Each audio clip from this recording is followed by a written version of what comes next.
في مسيحه والصلاة والسلام على سيد الأنبياء والمرسلين أما بعد فأعوذ بالله من الشيطان الرجيم بسم الله الرحمن الرحيم يا أيها الناس اعبدوا ربكم الذي خلقكم والذين من قبلكم لعلكم تتقون صدق الله العظيم يا رب صل وسلم دائما أبدا على حبيبك خير الخلق كلهم يا رب صل وسلم دائما أبدا على حبيبك خير الخلق كلهم يا رب صل وسلم دائما أبدا على حبيبك خير الخلق كلهم بزرگان محترم، گزشتہ جمعہ میں جو بات چل رہی تھی کہ 3 طرح کے تعلقات ہیں.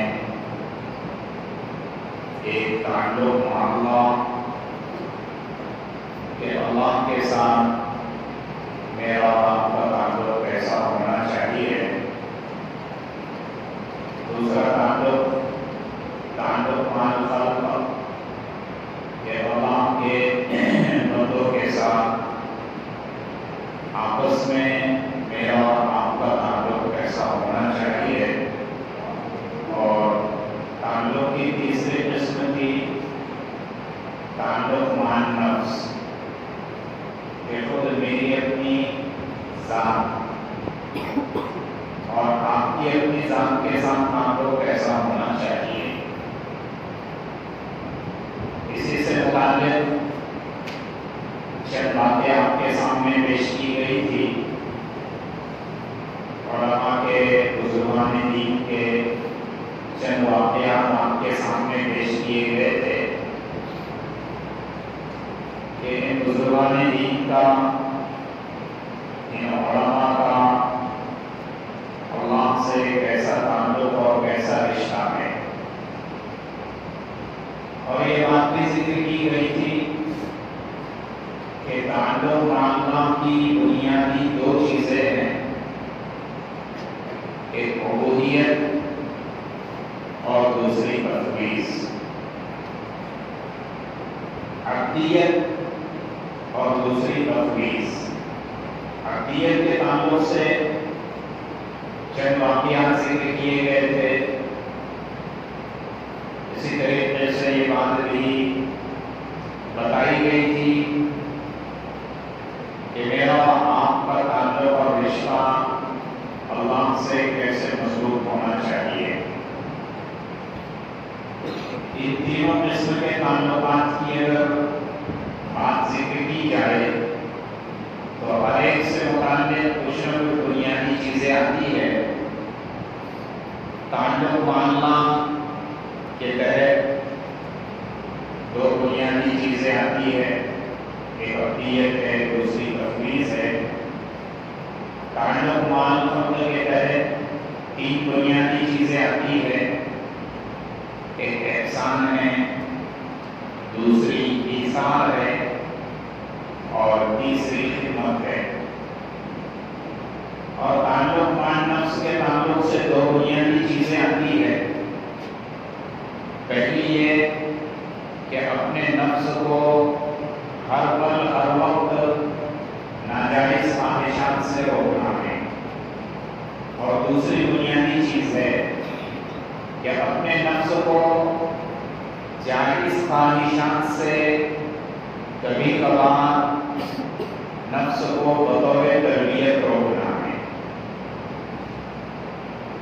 جو بات ذکر کی گئی تعلق مع اللہ کے تحت اور جو واقعات ذکر کیے گئے تھے پچھلے جمعہ میں، اس سے یہ بات ثابت ہوئی کہ جب تک میرا اور آپ کا تعلق اور رشتہ اللہ سے مضبوط نہیں ہوگا، ہمارے دوسرے تعلقات کہ بندوں کے ساتھ کیسا تعلق ہونا چاہیے، خود اپنی ذات کے ساتھ کیسا تعلق ہونا چاہیے، وہ درست اور ٹھیک نہیں ہو سکتے. واقعات بھی ذکر کیے گئے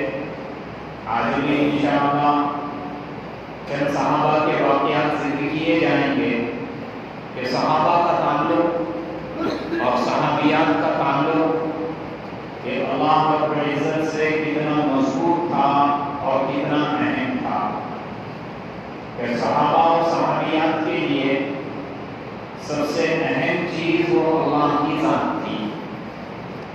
اللہ کے تعلق کے لیے ہر تعلق کو قربان کرنا ان کے لیے آسان تھا۔ اللہ کے رشتے کے لیے دنیا کے ہر رشتے کو توڑنا ان کے لیے آسان تھا۔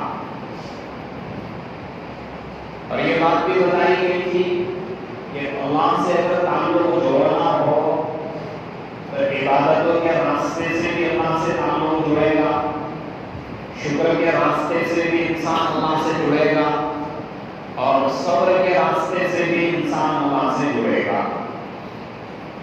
جیسا حدیث پاک میں ذکر کیا گیا ہے، عجبا لامر المؤمن، مومن کے دونوں ہاتھوں میں لڈو ہے، ان اصابته ضراء شکر، کہ اگر اس پر مصیبت، اگر اس پر نعمت آ جائے، خوشی کا موقع آ جائے تو وہ اللہ کی شکر گزاری کرے۔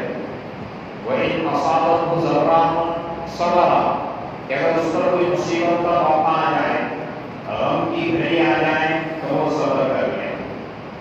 تو شکر کے راستے بھی وہ اللہ سے جڑ رہا ہے اور صبر کے راستے بھی اس کا تعلق اللہ سے مضبوط ہو رہا ہے۔ تو مومن کی شان یہ عجیب و غریب ہے کہ وہ ہر راستے سے وہ اللہ سے اپنے رشتے کو جوڑ سکتا ہے، مضبوط کر سکتا ہے۔ عبدیت کا مطلب یہ ہوتا ہے کہ اپنی ذات کو اللہ کی ذات کے سامنے جھکا لے، سرنڈر کر دے، اپنی مرضی کو اللہ کی مرضی پر قربان کر دے، جیسے صحابہ رضی اللہ عنہم نے کیا۔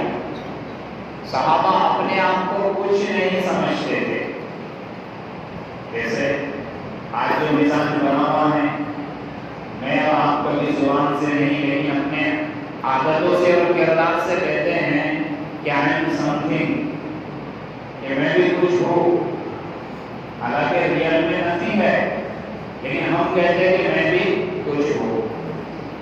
صحابہ رضی اللہ عنہ کہتے بھی تھے اور اپنے دماغ اور ذہن میں یہ بات بچھائی ہوئی تھی کہ ہم کچھ نہیں ہیں، جو کچھ ہے اللہ کی ذات ہے۔ سب سے بڑی ذات اللہ کی ہے، ساری کبریائی اور ساری بڑائی، سارا تکبر اللہ کے لیے ہے، ہمارے لیے کچھ نہیں ہے۔ حضرت ابوبکر صدیق رضی اللہ تعالیٰ عنہ کسی جانور کو دیکھتے تو کہتے کہ تو اتنا اچھا ہے کہ کل قیامت کے دن تجھ سے کوئی حساب کتاب نہیں کیا جائے گا، تو مٹی ہو جائے گا۔ کبھی درخت کے پاس سے گزر ہوتا تو درخت سے کہتے کہ تو کیا ہی بہتر ہے کہ تیرے سے کوئی حساب کتاب نہیں ہوگا، حساب کتاب تو مجھ سے ہوگا۔